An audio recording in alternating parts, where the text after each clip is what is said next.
Izza filialida qabulim tugadi. Izza filialimda menda hijoma ham bor. Nargiz opa qiladilar. Bugun hozir o'zim hijoma olaman.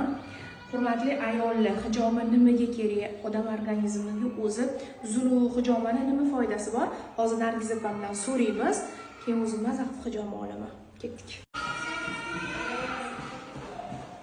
Nargiz opa, hozir zulu haqida, hijoma haqida bitta ma'lumot berib o'tasiz. Bu Nargiz opamning xonalari. Bu yerda hijoma, zulu qiladilar. Meni 1 oylik o'quv kursimda bir kun, o'zi bir kun endi o'quvchilar xohlagani uchun yana qo'shib berdik. Hijoma, zulu ham Nargiz opam o'rgatadilar. Esingizda bo'lsa, men zuluni o'rgatardim. Hozir hijomani ham qo'shganmiz. Hijoma bu boshqa qon aylanish va общий qon yuriy kasalliklarida eng kerakli bo'lgan foydali belgichение, ya'ni